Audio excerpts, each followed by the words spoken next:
Bonjour à tous. On a zazé aujourd'hui. Jaco Zaz a ruiné toute la France. Ben, c'est comme ça. C'est un petit peu dans les habitudes, surtout en cette fin de meeting. Donc, on va rendre hommage ce vendredi à Jean Boileau, que je connaissais. Je connaissais surtout son papa Guy Boileau, avec qui j'animais les ventes de Manicourt, les ventes de trotteurs. Donc, on a vraiment une pensée pour notre ami Jean Boileau qui nous manque beaucoup.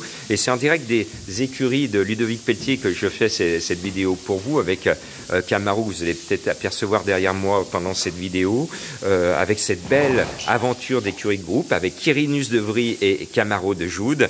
Eh bien, depuis les écuries de Ludovic, je vous propose deux chevaux qui se détachent. Le 9 d'Écho de Tilou qui a gagné facilement son quintet plus relevé à Vincennes. Autant dire que là c'est plus facile, il devrait faire péter une deuxième victoire. Et puis le 8 Faithful, tout le midi en parle, c'est un baudron, l'engagement est bon, il devrait être normalement là.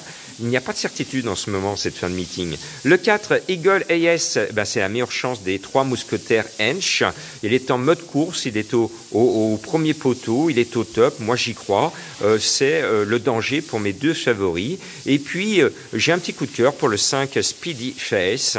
C'est un cheval suédois qui vient dans notre pays, non pas pour faire du tourisme, mais pour gagner des sous et nous en faire gagner. Il est annoncé à 20 contre 1. Moi, je crois qu'il ne vient pas pour rien en France. Et cet engagement, ben, c'est le moment de sortir le grand jeu pour rembourser déjà son billet aller.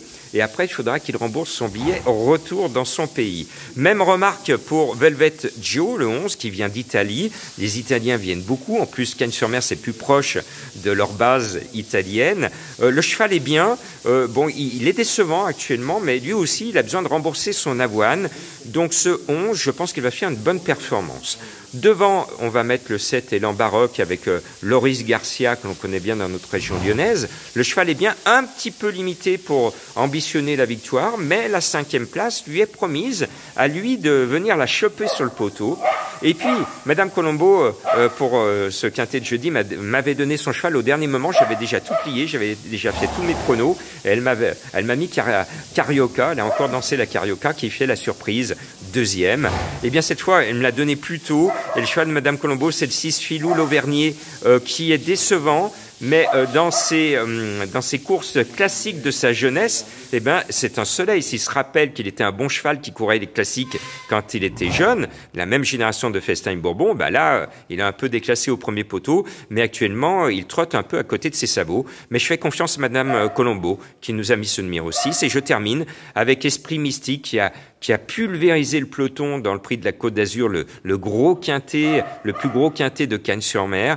Et bien sur cette impression, et même s'il reste ferré, même s'il est mal engagé, sur sa classe quand même, il devrait au moins finir 5e. Alors je sais que cette course n'est pas son objectif, ça saute aux yeux que ce n'est pas son objectif, mais moi je suis un fan de son driver Ferron, qui a une bonne réussite dans le midi. Pourquoi pas, mais ce n'est pas une base, parce que son objectif, c'est pas pour aujourd'hui. Mais chut, je ne vous ai rien dit, l'indice de confiance est de 3 sur 5. Bonne chance.